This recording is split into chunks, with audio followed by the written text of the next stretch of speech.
Good morning to all. I am Sonakshi Majumdar. Welcome to my YouTube channel. Today I am going to teach you class 6th subject social science, political science, chapter 3. What is government? So be ready. A government is needed to every country for making decisions. These decisions can be about the placement of roads and schools, reduction the price of onions when they are expensive, and the ways of increasing the supply of electricity. The action is also taken by the government on many social issues. There are many programs of government to help the poor people. The postal and railway services are also run by the government. The government has also the responsibility of protecting the boundaries of the countries. It also has the responsibility to maintain peaceful and friendly relationship with other countries. It is also responsible to secure the food to eat and good health facilities for its citizens.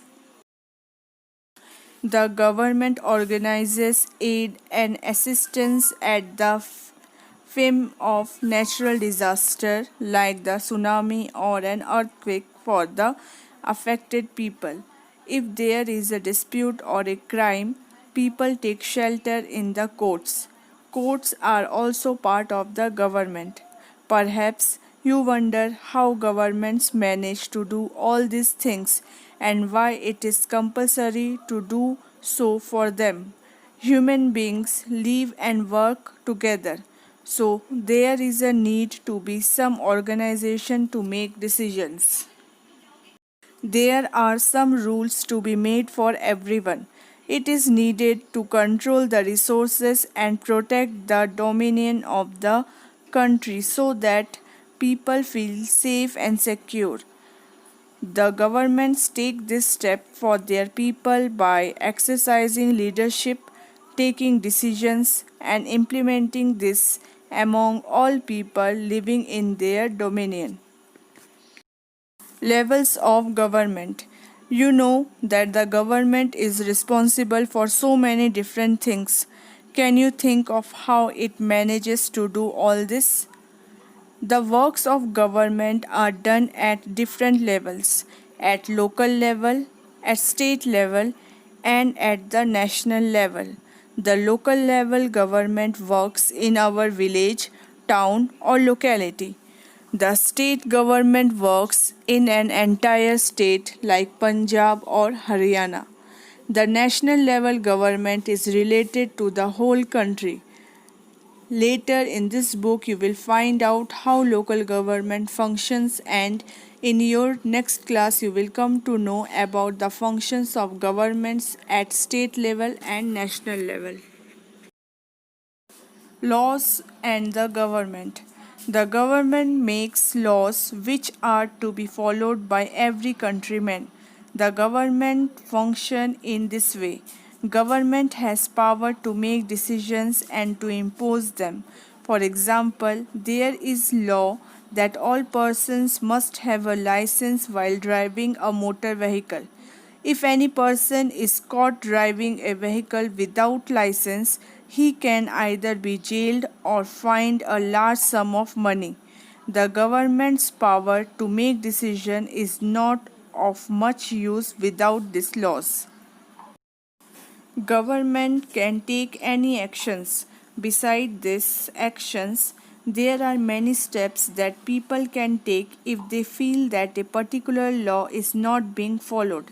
For example, if a person feels that he was not selected for a job because of his religion's caste, he may approach the court and claim that the law is not being followed. Then court can give orders about what steps should be taken. Types of government. Who gives the government this power to make decisions and enforce laws? We can answer this question only when we know about the type of government in a country. In a democracy, the people give the government this power. They do this through elections in which they elect their leaders by casting their votes. The elected person form the government. In a democracy, the government has to take its action and protect its decisions to the people. There is another type of government called monarchy. In the monarchy system, king or queen has all the power to make decisions and run the government. The monarch may have a small group of advisors, but final decisions making power remains with the monarch. Unlike in a democracy, kings or queens do not have to take their actions or defend the decisions they take. Democratic government. India is a democratic country. The democratic system is the result for a long struggle of the Indian people. There are many other countries in the world where people have also struggled to have democracies. Now, you have come to know that the main feature of a democracy is that the people have the power to elect their representatives. So, in a sense, a democracy is ruled by the people. The basic opinion is that people rule themselves by participating in the construction of these rules. Democratic governments in recent times are often called representative democracies. In representative democracies, people do not participate directly, but they choose their representatives through an election process. All these representatives make decisions for the whole population. Any government cannot be called democratic unless it allows universal adult franchise. This means that all adults are allowed to vote in the country. But it was not always like this system. Can you believe that there was a time when women and the poor people were not allowed to participate in election by democratic governments? In the beginning, governments allowed only men to vote who owned property and were educated. Women and the poor, the propertyless and uneducated were not allowed to vote. Before independence in India, a small minority was allowed to vote and they determined the fate of majority. Several people, included Gandhiji, protested against this unfairness.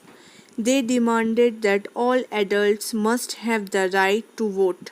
Gandhiji wrote the journal named Young India, in which he said, I cannot possibly bear the idea that a man who has got wealth should get the vote, but a man who has got character but no wealth or literacy should have no vote, or that a man who honestly works by sweat of his brow